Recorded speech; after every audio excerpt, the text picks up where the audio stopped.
What's going on, my good people? Mike Hidalgo here. Thank you for joining me on another FCP Euro DIY.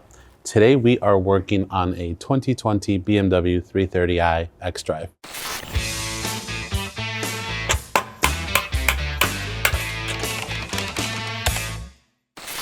For today's DIY though, we are going to be focusing strictly on the Vanos Solenoid Actuators. These are two little magnetic actuators which live on the back side of the valve cover. Traditionally, you would have found them on the front side of the engines, but on the B48, they live in the back. These are magnetic, and typically what kills these is one of two things. The O-rings fail and they start to leak, at which point you can just replace the O-ring, or the actuator gets stuck, and that can be due to improper or infrequent oil changes. These use the same engine oil that's in the car to actuate, and if you are late on your oil changes or let it go too far, they're going to start to gunk up and fail.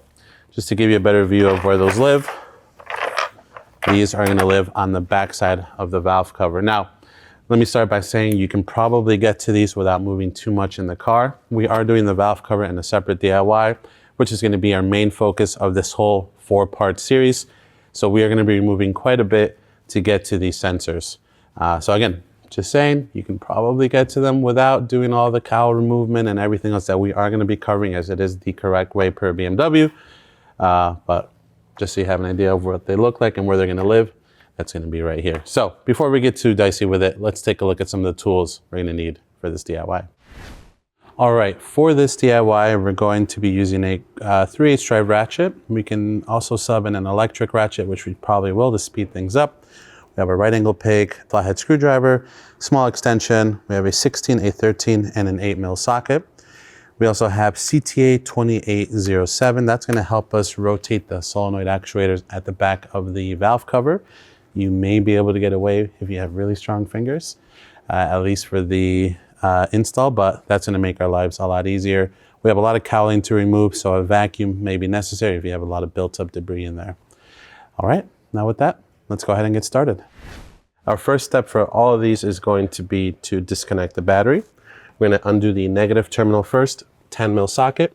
You don't have to remove the 10mm nut all the way. These are actually kind of typically captured. They're only designed to be undone a bit, just to release the clamping between the terminal here, and then we can give it a little wiggle and pull it up. All right, we'll tuck that baby down, and just as insurance, we'll do the positive terminal as well and let it sit to the side.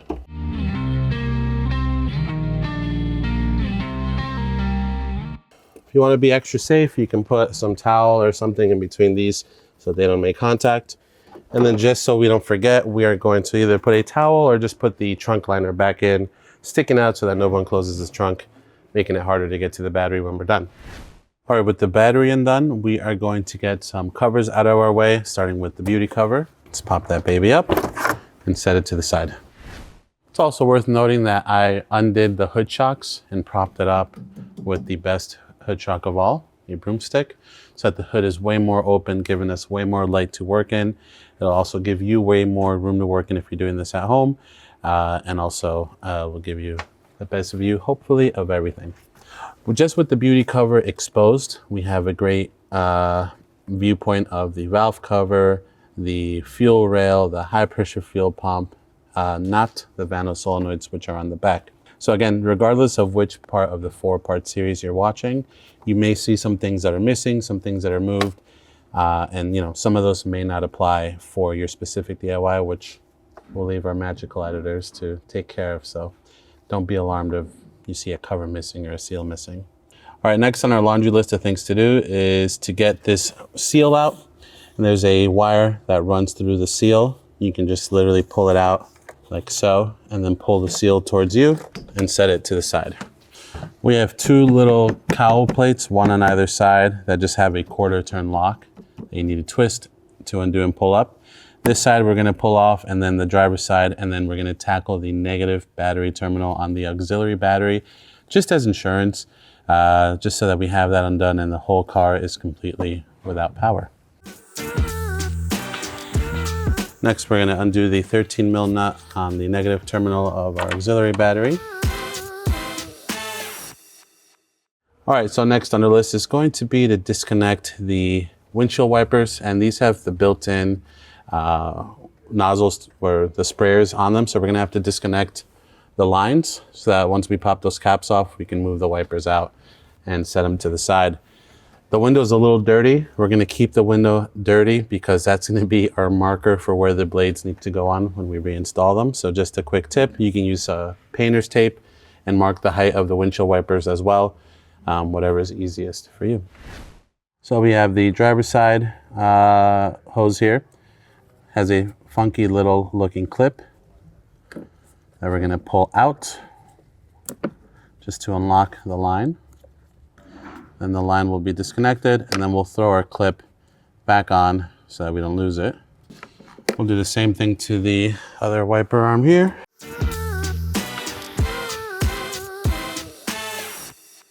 We're gonna pop the covers, the protective covers off of our wiper arm. Just using a little flathead to get under it. You can use a plastic trim removal tool, but these should come off fairly easy. 16 mil socket. We're gonna break those free first, and then we'll sap them out. My trick to getting these off without a puller or anything like that is to push on the flex point on the wiper arm, and then that usually breaks the seal here. So doing something like this. I'm gonna set this to the side. We'll do the same thing on the other one. Next, we're gonna start lifting up this cowl piece. On this end here, there's a little tab. You're gonna pull that towards the engine bay, and that's gonna release it on that side. We'll do the same thing on the passenger side. And we'll set this baby to the side. Great time to clean it out. Next, we're gonna remove this second cover here. It's held in by 6 8mm bolts. This weather stripping on the strut towers, just pop it up, and you'll find the furthest one on the strut tower itself. Get to that last 8mm, we're gonna zap off this 13.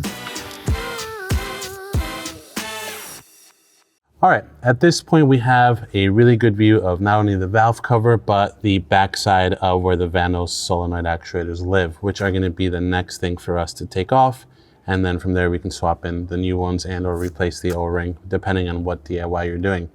Before we open that up though, currently everything is still sealed off as far as the internals of the engines are concerned.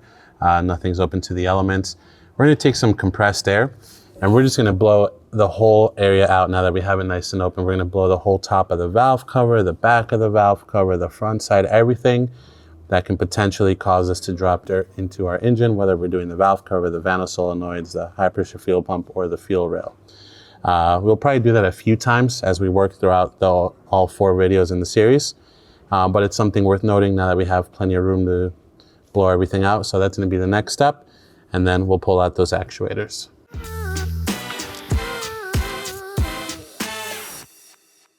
All right, before we get into the back of the valve cover, I wanted to show you on our new one what exactly we are doing back there.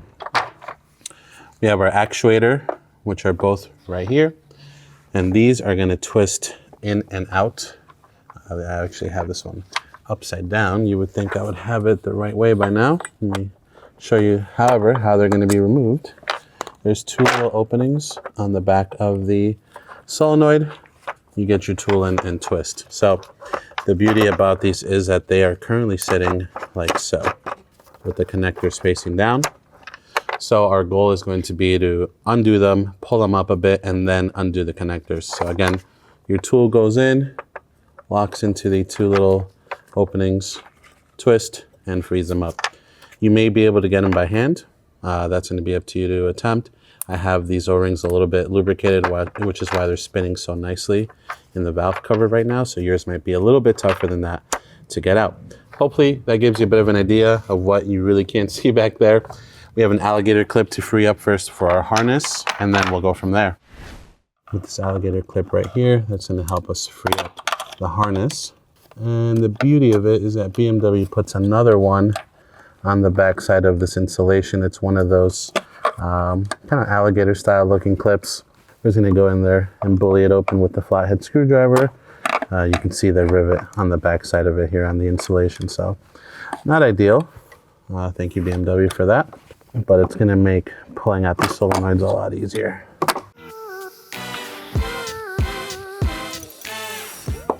So having that harness undone would make life a lot easier. Right now, you can get to the connector.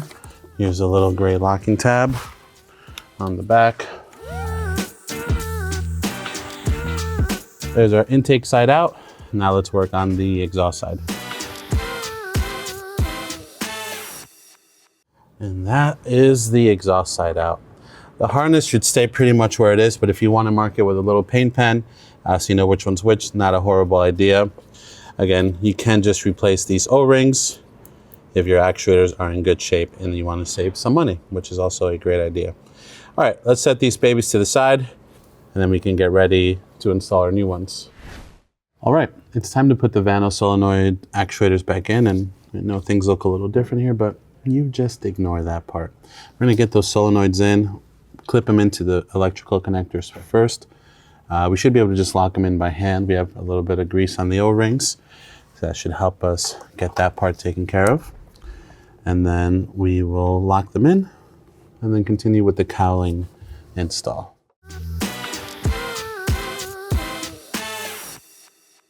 So right now my pigtail, if you're looking at the electrical connector, is as far right as possible, just like we covered at the beginning. Now we're gonna turn to lock, and there we are. I'm gonna go in with my tool just to double check it's fully engaged. This one was a little bit harder to get to the tool with, but you can do it. Let's do the next one. Taking advantage of the harness, in this case with the valve cover replacement being a little bit looser to be able to plug that in, but if you get this alligator clip undone, you'll have more than enough cable to work with.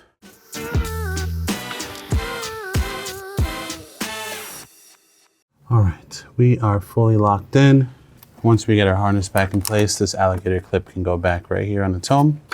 But for you good people just watching the Vanos Solenoid, let's get that clip situated, and then let's get our cowling back in place. We're gonna throw our half-eaten insulation panel back on. Just make sure you stay underneath this wire, which goes in our hood weather stripping. Now we're gonna get the next piece of the cowling in.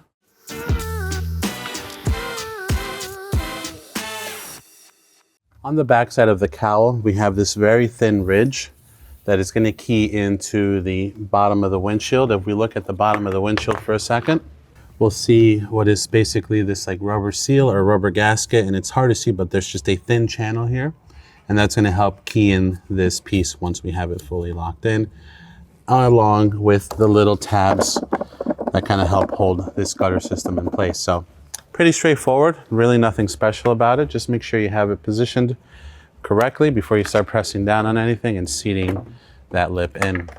So kind of how we took it out, we're gonna put it back in at an angle and being mindful not to scratch our fender or anything like that. That is looking good. Let's get our windshield wiper blades back on. Let's get this cowl piece back on over here. These have two little alignment tabs and little openings on the back to help key them in. If you've been playing along, you can hook up your negative terminal for the auxiliary battery one more time. Let's get that one started by hand first. It can be a little funky with the cable being attached to the 13mm nut. Good to rock. Let's get this windshield washer fluid line out of the way so we don't pinch it.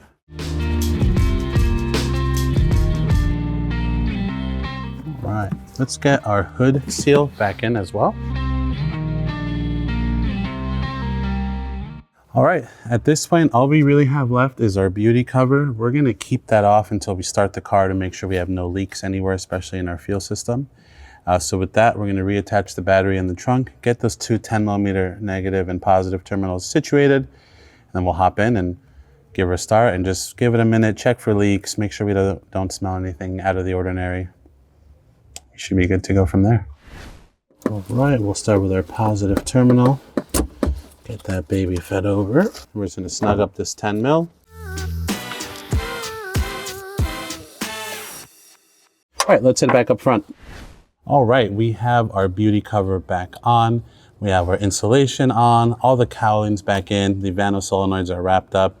Again, it feels like a lot of work to do just to get to the back of those, but having all this off really only took about 5 minutes of work, 10 if you want to count with filming, and it makes your life so much easier so you can actually see what you're doing back there. Now with that, my good people, if you ever do a valve cover job or anything like that, you're already halfway there to getting things out of your way. Be sure to check that video out and the other two on the FCP Euro YouTube channel. If you like this video, please be sure to give it a thumbs up. Leave any questions or comments in the comment section below. And if you want to see more like them, consider subscribing. We make new ones all the time. As always, thank you for watching. I'll catch you on the next one.